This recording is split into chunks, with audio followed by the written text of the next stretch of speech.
सभी दर्शकों का मेरे इस चैनल पर स्वागत है। नारायण ज्योतिष समाधान आपके लिए ज्योतिष, सामुद्रिक शास्त्र और अंक शास्त्र की चीज़ों को बिल्कुल सरल भाषा में प्रस्तुत करने का एक माध्यम बनने की प्रयास में है। तो आज हम बात करेंगे हस्तरेखा पर।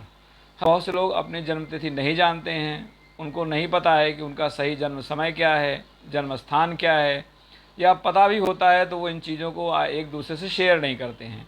कभी कभी आप देखेंगे शादी विवाह में लोग अपनी जन्म कुंडली का गलत विवरण दे देते हैं। जैसे उन्हें पहले से अगर किसी ज्योतिष ने बता रखा है कि ऐसे कुछ दुर्योग हैं, तो वो इस शंका में कोई दूसरा ज्योतिष उसे पकड़ ना ले, वो अपनी सही चीज़ें नहीं बताते हैं।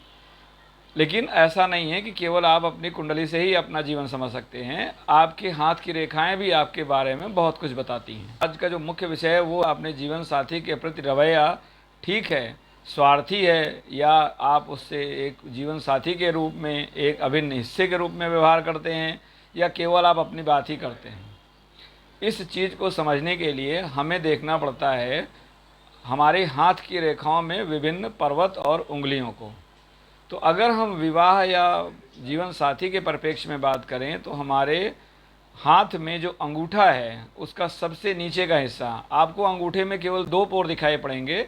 तीसरा पोर उसका हमारी हथेली पर होता है, जो कि एक नीचे उभरा हुआ भाग है। वो एक्चुअल में अंगूठे का तीसरा पोर है। सभी उंगलियों में 3 पोर हैं, तो अंगूठे में भी 3 पोर हैं।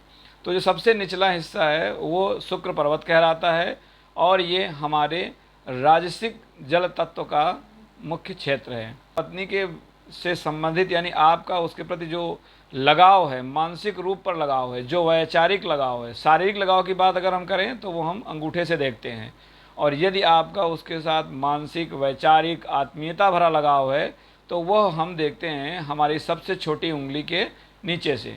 तो हमारी सबसे छोटी उंगली, उसके नीचे का जो हिस्सा है, या हम चित्र में देख रहे हैं कि ये जो बुध पर्वत इसे हम कहते हैं, ये जो है हमारे इन आयामों को, यानी आत्मीयता को, मानसिकता को, क्योंकि बुद्ध भी हमारे विचार हैं, बुद्ध हमारा वैचारिक परिदृश्य है, तो हम विचारों से कैसे किसी के साथ जुड़ते हैं, इसका जो निरूपण है वो हमारी सबसे छोटी उंगली करती है। इसी उंगली में आपकी वाणी आती है, इसी उंगली में आपका स्पर्श आता है।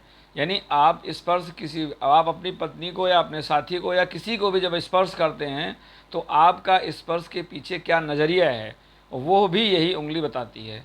तो अगर हम पत्नी या पति की बात करें तो कनिष्ठा उंगली, यानी सबसे छोटी उंगली के नीचे का पर्वत, कनिष्ठा उंगली अपने आप में स्वयं, अंगूठे का आकार और अंगूठे के सबसे नीचे वाला हिस्सा, और इसके बाद तीसरा हिस्सा आता है आपकी गदेली का बायां हिस्सा, यानी कि जो अंगूठे के ठीक सामने अपोजिट साइड में होता है, वो चंद्रमा का हिस्सा कहलाता है। ये भी जल तत्व है, और हम जानते हैं कि हमारा किसी के साथ भी जो संबंध है, मानवीय संबंध है, वो जल तत्व से नियंत्रित होता है।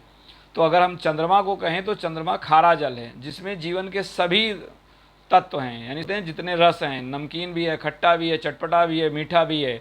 एक माँ की तरह कि माँ के पास आपके जीवन के हर रंग होते हैं। लेकिन पत्नी के साथ आपका रंग कैसा है वो दिखाता है शुक्र पर्वत का, यानी जो अंगूठे के तीसरा पोर है, जो कि हथेली में हमारे छुपा हुआ है। तो आप इन 3 जगहों पर गौर फरमाइए।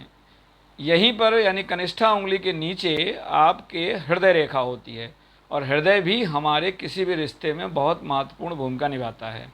तो यदि आपकी कनिष्ठा उंगली के नीचे जो रेखाएं हैं, जिसे नॉर्मली लोग विवाह रेखा बोलते हैं, या बोलते हैं कि आपका कितनों के साथ संबंध है, वास्तविकता में ये रेखाएं यह बताती हैं कि आप अपने से विपरीत लिंग से कितनों के प्रति आत्मीयता से जुड़े हुए हैं। अब यह विपरीत लिंग आपकी माँ भी हो सकती है, आपकी पत्नी हो सकती है, आपकी बहन हो सकती है, आपकी कोई महिला मित्र हो सकती है, लेकिन यह विपरीत लिंग की बात करता है, ना कि केवल उन लोगों की जो आपके साथ एक पार्टनर के रूप में जुड़ते हैं, शारीरिक पार्टनर के रूप में, जैसे वैवाहिक पार्टनर को आप समझ सकते हैं, या उसी के समकक्ष। इस कनिष्ठा उंगली के नीचे के पर्वत को देखिए। अगर यह पर्वत दबा हुआ है, इस पर आड़ी तिरछी कटी फटी रेखाएं हैं, तो ये दिखाता है कि आपका आत्मीय लगाव या आपको आत्मीय संबंधों में परेशानी आएगी। यहीं से आपकी संतान भी देखी जाती है। लेकिन अगर हम पत्नी की बात करें तो आपको गौर करना है, जो रेखा जिसे विवाह रेखा के नाम से जानते हैं या विवाह रेखा कहते हैं, जो कि मैं कहता हूं कि वो विपरीत के प्रति आपके संबंध की रेखा है, उस रेखा का अगर झुकाव आपके हृदय रेखा की तरफ जा रहा है तो यह दर्शाता है कि आपका अपनी पति या पत्नी के साथ कहीं ना कहीं कुछ दिक्कत आएगी या आ रही होगी, या आप दिक्कत स्वयं पैदा करेंगे। अगर ये रेखा झुकते झुकते हृदय रेखा को टच कर जाए तो हो सकता है कि आप एक ही घर में रह रहे हों, एक ही कमरे में रह रहे हों, लेकिन आप दोनों का आपसी तालमेल पूरी तरह से गड़बड़ाया हो। अगर यह रेखा झुकते झुकते हृदय रेखा को पार कर जाए, उसके नीचे की मंगल रेखा मंगल पर्वत तक पहुंच जाए, तो यह दिखाती है कि आपका अपने जीवन साथी के प्रति वाद विवाद भी हो सकता है। अलगाव को भी हम इसी मंगल पर्वत पर आ रही रेखाओं से देखते हैं। लक्षण क्या है कि आपकी पति पत्नी के बीच में संबंध कैसा है? विवाह रेखा का नीचे की ओर झुकाव। यदि विवाह रेखा दो टुकड़ों में बट रही है तो आप मन से भटक रहे हैं। आप अपनी पत्नी या अपने पति के अलावा आपकी मन में कोई और भी विचार आ रहा है। यदि ये रेखा आगे चलकर दो भागों में बटे और किसी और पर्वत, जैसे हमारी अनामिका उंगली के नीचे, तर्जनी उंगली के नीचे या हमारी मध्यमा उंगली के नीचे तक पहुँचे, और जो भी उस पर निशान है उन निशानों से हम समझते हैं कि इस समस्या का कारण क्या है। लेकिन अगर यह रेखा नीचे को झुक रही है, हृदय रेखा को टच कर रही है, या उसको काट के आगे निकल गई है और आगे निकलकर वो मंगल पर्वत को भी पार कर गई है, यानी जिसे हम निम्न मंगल बोलते हैं, ये तर्क का क्षेत्र है। जब आप अपने रिश्ते में ज़्यादा तर्क वितर्क लाते हैं, अपनी भावनाओं से ऊपर उठकर आप अपने दिमाग का प्रयोग करने लगते हैं, तब हमारे रिश्ते चरमराने लगते हैं। तो इस पर्वत पर अगर रेखा पहुंच जाए और कहीं वहां पर जाकर ये गहरी हो जाए तो ये दर्शाता है कि आपका अलगाव भी इसी कारण से, यानी आप दिमाग से ज़्यादा काम करते हैं, दिल से नहीं, और रिश्ता दिल से चलता है, दिमाग से नहीं। तो आप देखिए अपनी तर्जनी उंगली को, उसके नीचे जो आपकी विवाह रेखा है, उस विवाह रेखा का झुकाव किस तरफ है? क्या वो आगे से दो मुही हो रही है? क्या वो हृदय रेखा को टच कर रही है या हृदय रेखा को पार कर गई है? तो ये बताएगा कि आपका संबंध गड़बड़ा रहा है या गड़बड़ है। एक पहलू होता है हमारी स्वार्थ। बहुत से व्यक्ति अपने पति पत्नी को बिल्कुल स्वार्थ, यानी उससे केवल साधन सुख सुविधा भोग के लिए जुड़ते हैं। उनको उनकी परेशानियों से नहीं मतलब है। यदि आपका जीवन साथी कार्यालय में, ऑफिस में, व्यापार में दिन भर खट रहा है, वो आपके लिए बहुत पैसा ला रहा है, तो आप उसके पैसे को तो देखकर खुश हैं, लेकिन अगर गलती से उसका बीच में कुछ मामला थोड़ा डाउन हो गया, गड़बड़ हो गया, तो आपको लगेगा कि मेरे पति से अच्छे तो दुनिया के दूसरे पति हैं या दूसरी पत्नियां हैं। तो यह जो सोच है, ये हमारी स्वार्थपरता दिखाती है, और हमारी मध्यमा उंगली हमारे इसी सोच को दर्शाती है। यदि आप जीवन में आगे जाना चाहते हैं तो मध्यमा उंगली तक अगर आपकी रेखा यानी हृदय रेखा वहीं पर जाके समाप्त हो रही है, तो ऐसा व्यक्ति सोच में पूरी तरह से स्वार्थी होता है। वो जिसके साथ भी जुड़ेगा वो केवल ये सोचकर जुड़ेगा कि उससे मेरा स्वार्थ कब तक सिद्ध हो रहा है। अगर यही रेखा आगे पार करके तर्जनी उंगली के नीचे तक पहुंच जाए तो ऐसा व्यक्ति स्वार्थ से आगे भी सोचता है, वो संबंधों को स्वार्थ के ऊपर भी ले जाता है, यानी उसके लिए स्वार्थ ज़रूरी नहीं है, संबंध ज़रूरी है। तो यदि विवाह रेखा हृदय रेखा को टच करे और हृदय रेखा शनि पर्वत पर या मध्यमा उंगली के नीचे जाकर समाप्त हो रही है, जो आपके पति पत्नी के बीच में तनाव है, उसकी मुख्य जड़ आपकी सोच है, स्वार्थ परक सोच। अब अगर यहीं पर देखें, यही जो रेखा है ये नीचे को झुक रही हो और यहाँ पर कोई रेखा शुक्र पर्वत से यानी अंगूठे के नीचे से आके मिल रही हो, और उस रेखा पर भी हृदय रेखा के आसपास कोई नकारात्मक, जैसे क्रॉस का चिन्ह आ जाए, गोला आ जाए, गोले के बीच से कोई लाइन खिंच जाए, तो यह दर्शाती है कि आपके शारीरिक संबंधों में समस्या है।